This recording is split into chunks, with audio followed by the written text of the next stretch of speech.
The concept that you're wasting money by practicing is so damaging. That metal is there for you. And the great thing about metal, which is not true of paint or anything else, is that metal is endlessly recyclable. You know, even if you aren't personally recycling it, it'll just get used and reused and reused. The metal that you're working on has probably been used a million times before. You know, that's just how it works.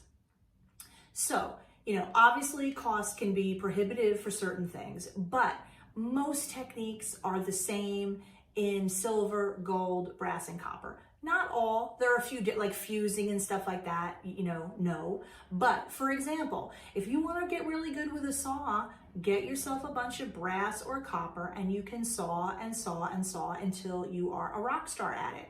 Same thing with, let's say, making jump rings and sawing the jump rings, which is something that gives a lot of people agita. You know, practice in the less expensive metal and you'll get better at it. But the idea that like you don't deserve to work in that metal it's a mental problem, if you know what I mean. It's not a real thing. It's another one of the ways that we kind of hang ourselves up and tell ourselves that, you know, we're not worth it, or we're not worth the investment of the metal, or I don't even know. But you are worth it. You have to work with metal if you want to get better at it.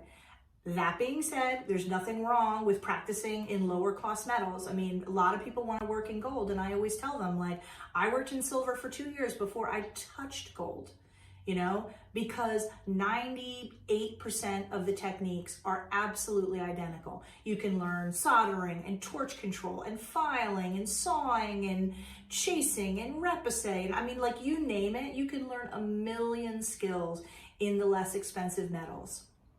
So please, please, please don't say to me or yourself that practicing is wasting metal. It's the only way to get better. You deserve it.